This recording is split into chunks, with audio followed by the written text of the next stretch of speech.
বাংলাদেশ ক্রিকেটের উন্নয়নের জন্য এবং ক্রিকেটের সাস্টেইনেবিলিটির জন্য। তো আমি আশা করব যে আমরা একটা দল হিসেবে কাজ করব। দর্শক, চরম লজ্জার রেকর্ড করলো বাংলাদেশ। হোয়াইট ওয়াশটা আর ঠেকানো গেল না। পাকিস্তানের কাছে সিরিজের তৃতীয় টি-20তে 7 উইকেটে হেরেছে বাংলাদেশ। এই হারের ফলে 3-0 ব্যবধানে সিরিজ হেরে হোয়াইট ওয়াশের স্বাদ পেল টাইগাররা। পাকিস্তানের হয়ে দারুণ এক সেঞ্চুরি হাঁকিয়েছেন মোহাম্মদ হারিস। আর বাংলাদেশের এমন বাজে অবস্থা দেখে সংবাদ মাধ্যমে নতুন বিসিবি আমিনুল ইসলাম বুলবুল বলেন, এইসব গাধাগুলোকে জাতীয় দলে আর রাখা যাবে না। এখন থেকে পারফর্ম যারা করবে তাদেরই জাতীয় দলে সুযোগ দিতে হবে, কারণ এরা দেশের ক্রিকেট নিয়ে ছেলে খেলা করে।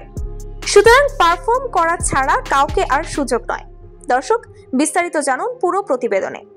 লাহোরের গাদ্দাফি স্টেডিয়ামে টসে হেরে আগে ব্যাট করতে নামে বাংলাদেশ। এদিন ওপেনিং জুটিতে উড়ন্ত সূচনা পায় টাইগাররা। দুই ওপেনার তানজিদ হাসান তামিম এবং পারভেজ হোসেন ইমনের ব্যাটে এগোতে থাকে বাংলাদেশের ইনিংস। ধুম ধারাক্কা ব্যাটিংয়ে শেষ দিকে ছোট্ট ঝড়ো ইনিংস খেলেন জাকের আলী অনিক। 9 বলে 15 রান করেছেন তিনি। এছাড়া তানজিম হাসান সাকিব অপরাজিত ছিলেন 3 বলে 8 রান করে।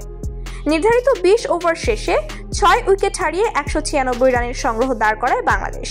জবাব দিতে নেমে প্রথম ওভারেই সাহেবজাদা ফারহানের উইকেট হারিয়েছে পাকিস্তান। 4 বলে 1 রান করে বিদায় নেন ফারহান। তাকে ফিরিয়েছেন মেহেদী হাসান মিরাজ। এরপর দলের হাল ধরেন সাইম আইয়ুব এবং মোহাম্মদ হারিস। ধুমধারাক্কা ব্যাটিংয়ে পাওয়ার প্লের ফায়দা লুটেছেন দুজন। 6 ওভারে 1 উইকেট হারিয়ে 56 রান তোলে পাকিস্তান। এরপর থেকে হারিস দলকে রেখেছিলেন সঠিক পথে, যার ফলে শেষ মুহূর্তে হেসে খেলে খুব সহজেই জয় পায় পাকিস্তান।